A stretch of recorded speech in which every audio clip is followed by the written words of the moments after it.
Today we lowered our policy interest rate by 25 basis points. This is our 6th consecutive decrease and brings the policy rate to 3%. We also announced our plan to complete the normalization of our balance sheet, ending quantitative tightening. We have 3 main messages this morning. First, inflation has been close to the 2% target since last summer. Monetary policy has worked to restore price stability.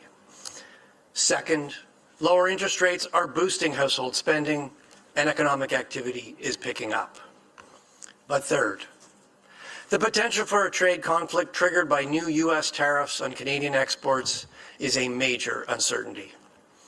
This could be very disruptive to the Canadian economy and is clouding the economic outlook.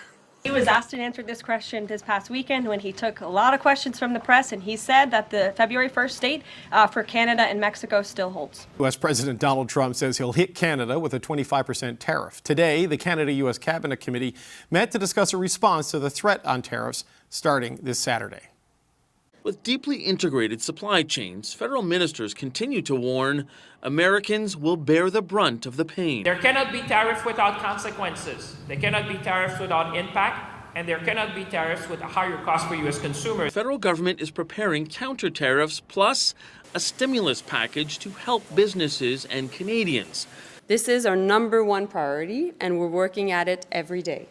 Now, we believe that diplomacy can work, and that's why we're having private conversations, but meanwhile, there's still a lot of work. This administration in the U.S. is very unpredictable, so we have to be ready and working on both fronts. Like I was saying, preventing tariffs and at the same time working on our response. I think that we have to engage in some deep negotiations to figure out if we can find out exactly what it would take to be able to take tariffs off the table. But the language that we're hearing, it suggests to me that we do have to prepare for something on February 1st. But we would have to figure out how we would get more of our product to market if we don't have the opportunity of going through America, or if America is not interested in building additional pipelines. And that means that we've got to restart some of the conversations we've had in the past about a pipeline to the east, Energy East, or some other route, so that we can make sure that our friends in Eastern Canada are not 100% reliant on American oil and gas as they are right now. And we need to make sure that we get a pipeline to British Columbia so that we can support our friends internationally, particularly in Asia. Our response is going to be until we see the Americans first move. We don't want to be the first mover on this. We want to try to avoid the fight.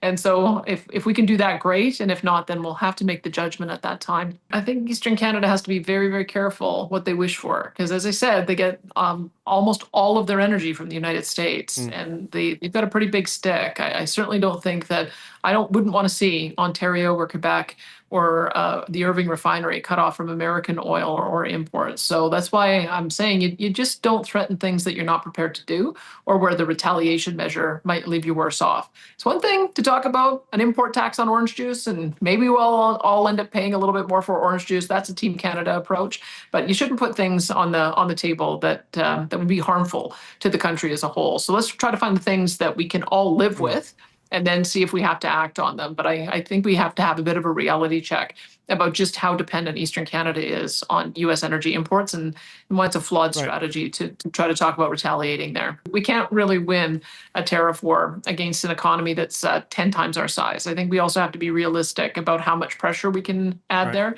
And if there are other things that are causing this tension in the trade relationship, those are the things that we should be working on very hard to address.